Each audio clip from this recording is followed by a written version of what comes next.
there have been some other developments in the year that I do want to spend a few minutes talking about. I'll start with what I thought was the sort of the new face of inter-regulatory coordination that we saw, Jayant, this year. Firstly, the introduction of the FSDC concept in the budget, then the big SEBI, IRDA, public spat, the ordinance that was passed.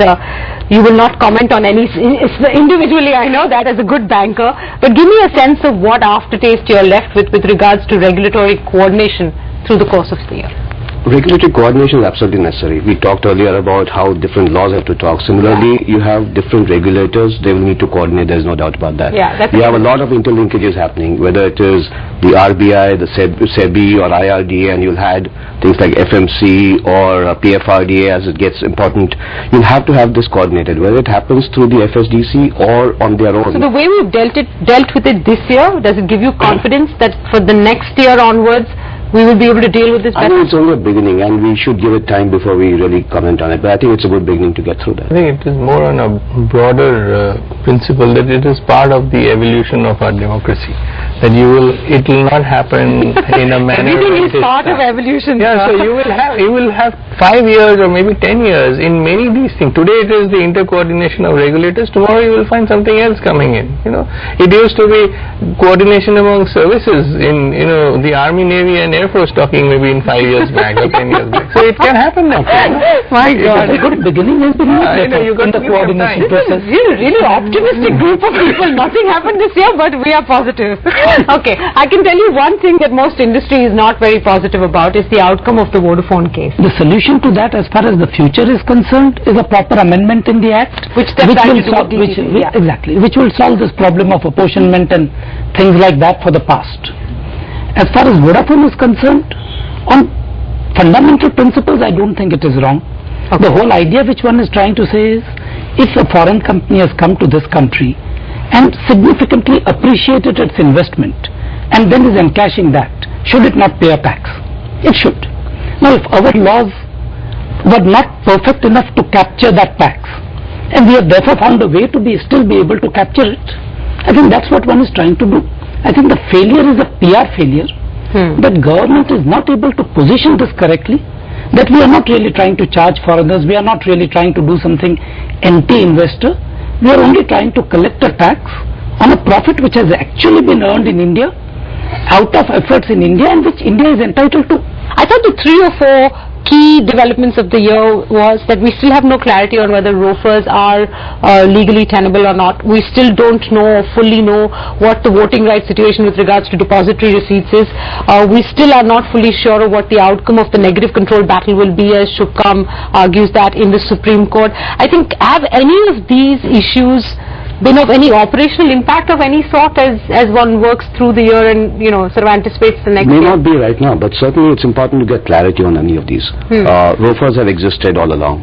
You have the negative governance most private equity investors will put it. So it's very useful to get clarity on any of these. We can have the debate, but it's useful to get an end to that and saying this is what we will deal with. The other one which would be there is a lot of private equity investments from overseas came into the country through convertibles. Now, all along these convertibles were priced on performance going forward. Maybe 2 years, 3 years later you perform and I'll pay you on performance. Now we're saying that that's not acceptable. You have to determine the price upfront. And you're even questioning what happened a few years ago. Which all of that is fine, but if there's clarity about the fact that I need to price upfront, I'm fine on that. But we just need to send the message clear that that's what we stand for. Alright, I think the other thing we've been confused about is warrants. The FDI policy treats it differently. The Companies Act has something else to say. SEBI has a different point of view. Yeah, I think all of these really are coming back to the same issue. We need more clarity, and in issues like this, the moment there is a debate, I think there can be an amendment in some act or the other to bring that debate to an end. If there is a clear understanding that warrants are treated in a certain manner by the regulators, people will use it in accordance with that. Similarly, the point that you made on ROFR or no, I get the argument. I'm saying, do we have a conclusion this year? No, we don't. I think you're raising all the points that we don't. So but all the points that are meant to be raised have no conclusion this year, right? Yeah. What we are saying is that perhaps not even an attempt has been made because we are waiting for the courts to determine. What I'm trying to say is this is something where we should not wait for the courts. we should bring in amendments wherever required and legislatively to take a resolve them. regulatory or legislative view and close it, as opposed to waiting for what will happen. several court interpretations. Okay, the last issue I wanted to bring up, which was, I think, something that we anticipate will be presented to Parliament in the budget session next year. At least that's what Salman Khurshid has said. I'm not sure, considering how the winter session was a washout, if that will take place, which is the Companies Bill. And I think the one best way to describe the Companies Bill 2009 is that it just means a lot more government and governance. Depending on which side of the table you sit on, that can be a good thing or a bad thing.